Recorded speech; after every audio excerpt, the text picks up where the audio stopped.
যেমন স্ত্রী ও পুরুষের ধর্ম এই যে তাহাদিগের প্রকৃত এইরূপ হইবে, তাহাই এইরূপ কার্যকে আনন্দদায়ক কিংবা দুঃখদায়ক বোধ করিবে, এইরূপ লোককে ভালোবাসিবে এবং এককভাবে জীবনযাপন করিতে বাসনা করিবে।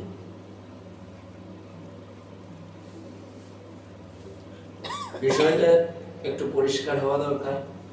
কি বলছে? সমানুপাতীয় দুই ব্যক্তির, যার স্বামীর যে গুণটি আছে, এবার সে করুণা গুণটি তার ভিতরে বেশি আছে, তাহলে তোমার ভেতরে করুণা গুণটি আছে আর ওর ভেতরে করুণা, মানে এখানে কিন্তু অতিমাত্রায় কেউ নেই, কম বেশি আছে। এবার এই কম বেশি দিয়ে দুইজন সাধনা করতে হবে। তাই হচ্ছে সমানুপাতে দুই ব্যক্তি যেমন স্ত্রী ও পুরুষের ধর্ম এই যে, এই ধর্ম এই যে তাহাদিগের প্রকৃত এক রূপ হইবে, মানে ও তুমি ওকে ওই গুণটাই সম্মান করতে বাধ্য। তুমি আগে প্রতিজ্ঞাবদ্ধ যে ওই গুণটাই আমি সম্মান করব, আর তোমাকেও ওই গুণটাই ও সম্মান করবে। দুজন দুজনকে ওই গুণটা কিন্তু সম্মান করবে একটু, তাহলেই সাধনা সম্ভব। এই একরূপ হইবে, তাহার একরূপ কার্যকে আনন্দদায়ক কিংবা দুঃখপ্রদ বোধ করিবে। এটা বোঝা গেল যে যখনই তুমি দুজনকে দুজন সম্মান করবে তখন তাদের ভিতরে আনন্দ হবে, তার অভাব যখন হবে তার দুঃখ হবে, ঠিক আছে? তা দুঃখপ্রদ বোধ হবে, করিবে।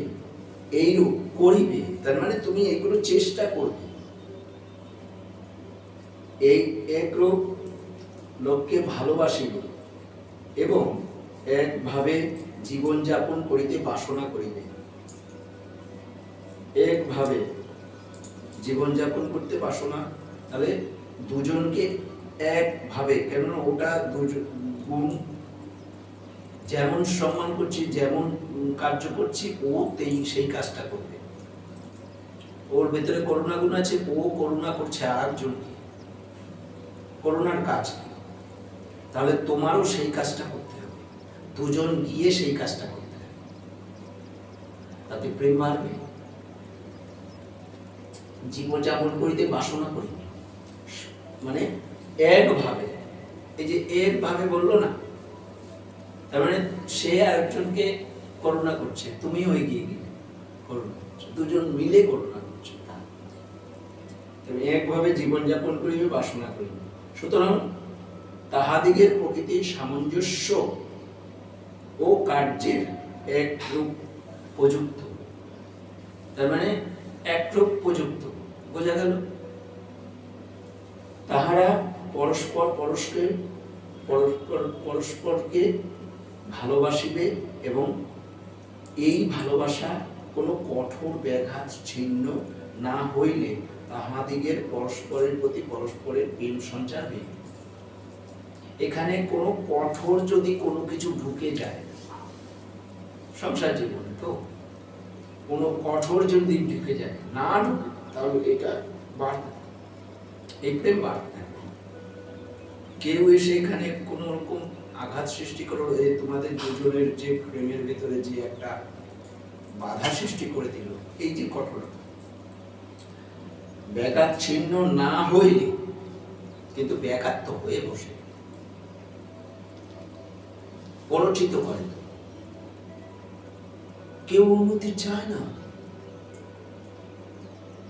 তোমাদের উন্নতি কেউ চায় না, বোঝেই না, চাই না, তোমাদের বাধা দিতে পারে পরচিত করে।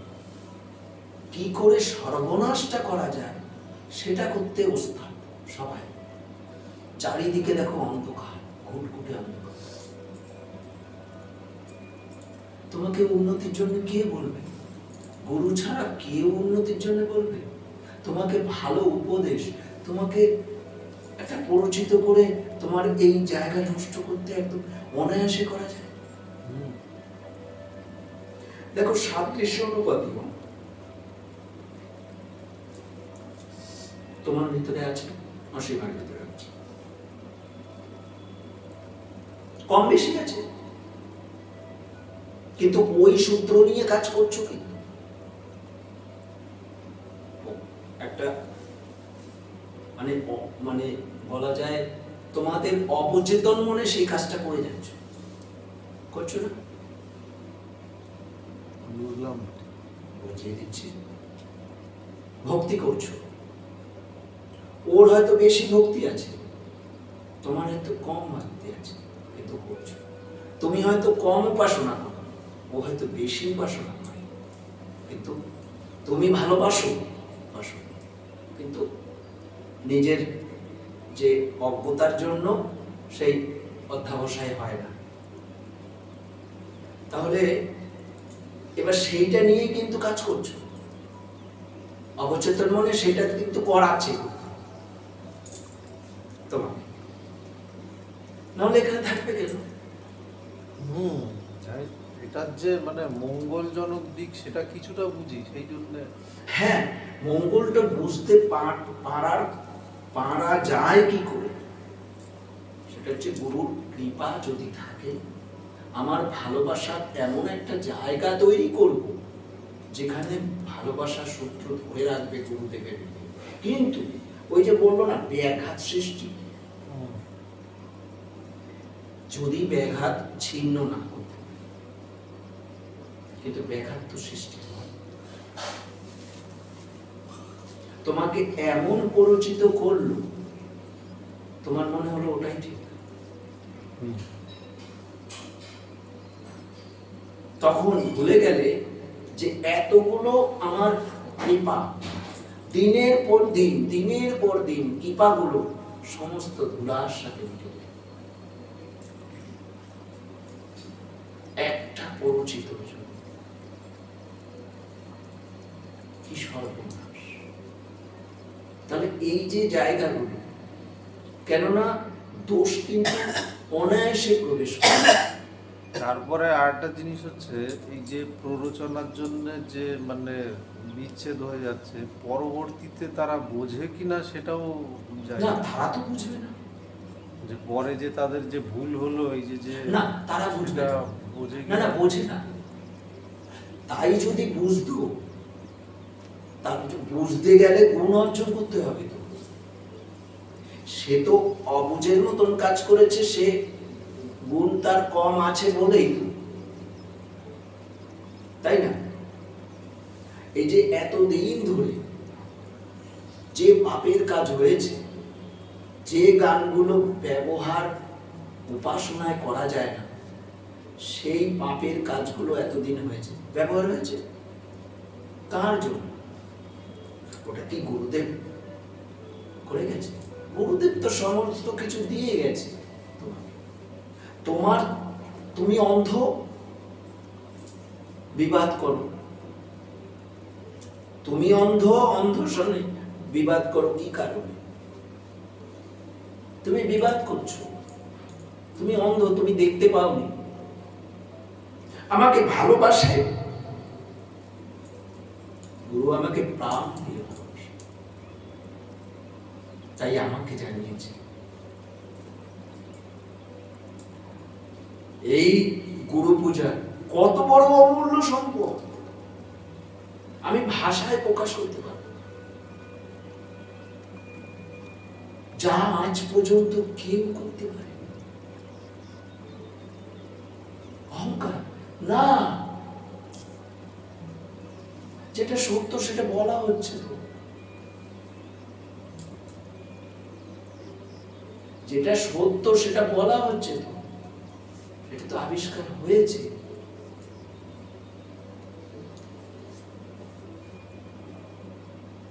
গুরু পূজায় গুরু নির্বেদজনক সঙ্গীত গুরুদেব লিখেছে, কেউ দেখতে পায়, বোঝেই নি। একটা বুঝেছে, একটি গান বুঝেছে, আর একটি গানও বুঝতে পারে। সেই গুরুদেব চলে যাওয়ার পর থেকে আর কেউ বুঝতে পারে। একটি গান বুঝতে পেরেছে, শ্রেষ্ঠতা সূচক সঙ্গে। শিষ্টের বিশিষ্ট মাঝে শ্রেষ্ঠ গুরু মহাজন, সমলে বিমল করে অচেতন সাজু। এইটুকু বুঝতে পেরেছে, কেননা ওটাকে একটু পরিষ্কার তো, ওটা সহজ ভাবে লেখা আছে। এবার আর গানগুলো কিচ্ছু, সব গান দিয়ে গেছে, মানে উপাসনা প্রণালী অনুরূপ সব গান লিখে গেছে গুরু পূজার জন্য। আর সেটা এতদিন ধরে অন্ধকারে ছিল। গুরু পূজা যাহা বোঝো তাহাই করো, আমি গুরু পূজা বুঝেছি, আমি গুরু পূজা বুঝেছি। তার মানে আমি বুঝলাম কি করে? আমাকে ভালোবাসা দিয়ে বুঝিয়েছে, তো তাই তো বুঝেছি, নাহলে বুঝতাম? আমাকে ভালোবাসে তাই ওখানে বসে আছে।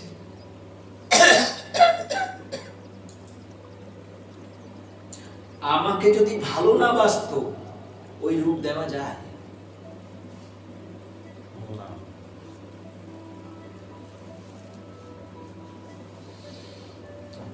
তিনি আমাকে এই জায়গায় রেখে দিত সবার গালাগালি খাওয়ার জন্য। তুমি প্রেমিক হতে চাও, তুমি গুরুদেবকে ভালোবাসতে চাও, তাহলে কণ্টক জ্বালা সইতে হবে। যে যত ভালো প্রেমিক, তার তত যন্ত্রণা বেশি। কাটার মুকুট পড়ে থাকতে, তার যন্ত্রণা বেশি। যে যত উন্নত হয়েছে, তার যন্ত্রণা তত বেশি। এ কিচ্ছু করার নেই, বদনাম দেবে, কিচ্ছু করার নেই। বললাম তো,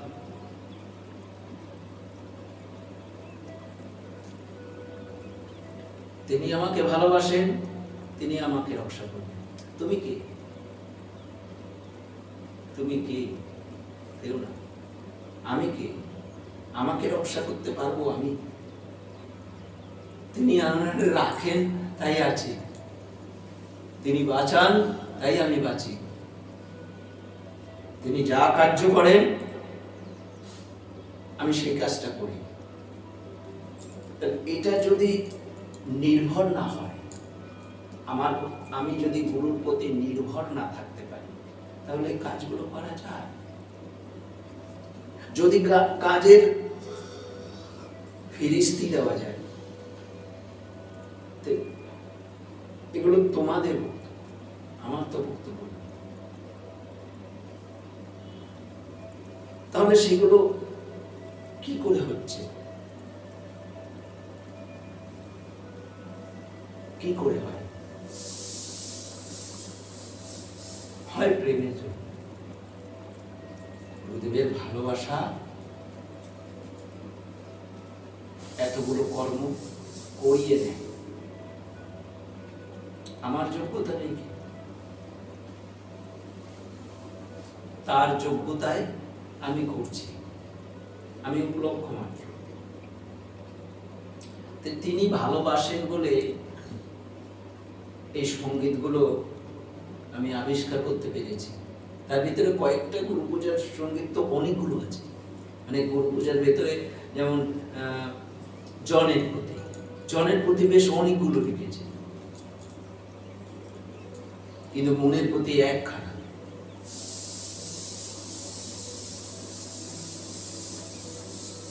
নির্বেদজনক একখানা। বুঝতে পারেনি, তাই সঙ্গীত বইটার ভিতরে লিখেছে গুরু বিষয়ক।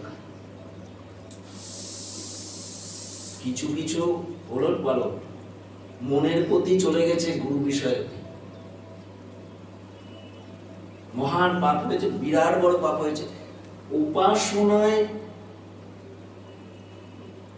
আমি গুরুর কথা বলতে পারবো যদি সেই গানে গুরুর কথা থাকে।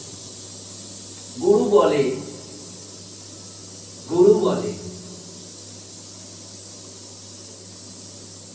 পরমপিতা আমাকে বলছে, পরমপিতা পরাৎপর গুরু, তাহলে পরমপিতা আমাকে বলছে, হে মনকে আমাকে আমি বলছি। এটাই তো পরমপিতার মন আছে না। পরমপিতা আমাকে বলছে না, হে মন আমি আমাকে বলছি। তাহলে আমি জানি পরমপিতা, তাহলে এখানে আমি জানি গুরুকে জানি। তাহলে গুরু বলে, তাহলে সেই গান আমি কি করে মনের প্রতিতে ব্যবহার করব পরমপিতার উপাসনা? কত বড় পাপ হয়েছে, কেন রে ভোলো প্রাণনাথে, তিনি দিবানিশি সুখে দুঃখে আছেন মোর সাথে সাথে। গুরুদেব প্রতি মুহূর্তে আমার সঙ্গে সঙ্গে আছে, তাই তোমরা কিচ্ছু করতে পারো না। আমার সঙ্গে সঙ্গে আছে, দিবানিশি সুখে দুঃখে থাকেন মোর সাথে সাথে। চেষ্টা করো না। হ্যাঁ, এসে একটু মেরে ফেলে চলে যেতে পারে, এই দেহটা হয়তো থাকবে, কিন্তু আমার ভালো গুরুর যে আমাকে ভালোবাসে সেই গুণগুলো থেকে যাবে। তাকে তোমরা কিছুতেই বুঝতে পারবে। যে যে গুণগুলো করে রাখা হয়েছে সেগুলো মুছে যাবে, সেগুলো আরো বেশি প্রচার হবে। বিষয়টা এই জায়গা থেকে আমাদের বুঝতে হবে। এ বলছে ভালোবাসিবে এবং ভালোবাসা কোনো কঠোর ব্যাঘাত ছিন্ন না হইলে তাহাদিগের পরস্পরের প্রতি পরস্পরের প্রেম সঞ্চার হইবে। এইবার এখানে কি কি ব্যবহার করতে হবে আমি এইটুকুনো বলেই জায়গাটা বলছি কিছু। সেটা হচ্ছে এখানে দুজনার কঠোর থাকতে হবে।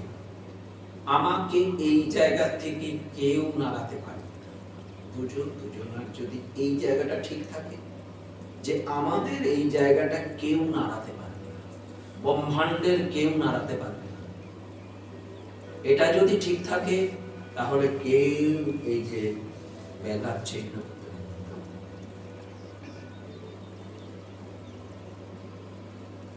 কিন্তু তোমাদের হাতে বহু অস্ত্র আছে, ওই সবগুলো কেটে দেওয়ার। আজকে যদি ওগুলো করে না রাখা হতো, বলে না রাখা হতো, তাহলে কি কিছু মনে রাখতে পারতে? পারতে না। কেননা স্বার্থ কাজ করে, প্রবল ভাবে কাজ করে।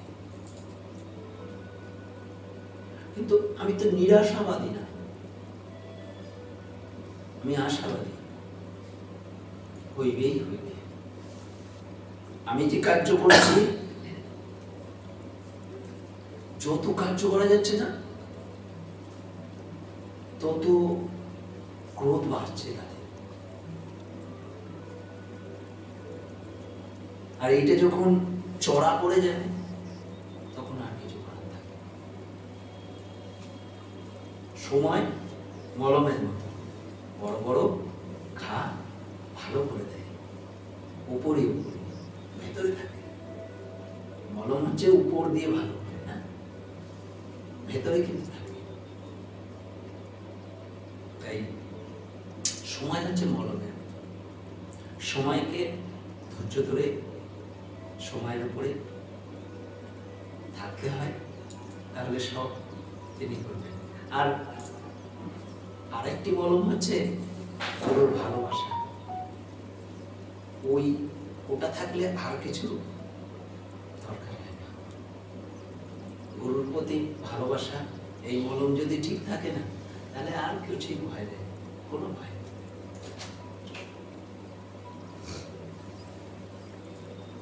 সব থেকে সুন্দর একটি কথা গুরুদেব তার গুরুদেবের ব্যাখ্যা করছে, তার গুণের ব্যাখ্যা করছে।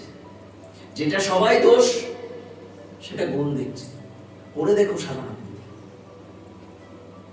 সবাই যেটাকে দোষ বলে সেটা গুণ দিয়ে লিখছে গুরুদেব। গুরুদেবের গুরু যেটা দোষ করেছে সেটা কিন্তু তিনি গুণ দিয়ে লিখছেন। এই হচ্ছে শিষ্য। সাধনা বই পড়ে দেখো মহাত্মা ভোলানাথের সম্বন্ধে কি কি লিখেছে।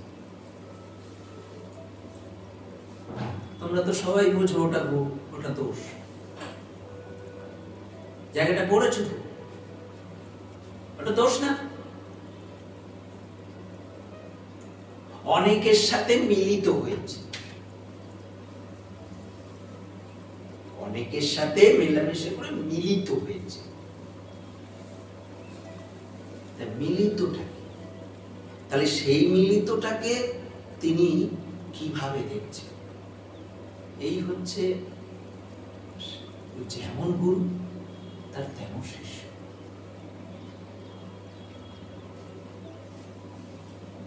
দোষ দেখিতে বাসনা হইলে কেবল গুণী লক্ষ্য হয়, কথা শুনিলে প্রাণ জোড়ায়, না শুনিলে অন্ধকারময় বোধ হয়।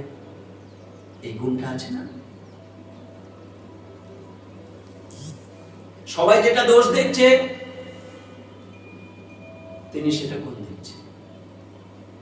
কেননা পৃথিবী মঙ্গলময়, পৃথিবী মঙ্গলময়, এ সৃষ্টিমণ্ডল মঙ্গলময়। আমার যাই করছে সেটা মঙ্গলের জন্য করছে। আমাকে রচনা করছেন, আমাকে মন্থন করছে। তো মাখন ওঠে কি করে? মন্থনে।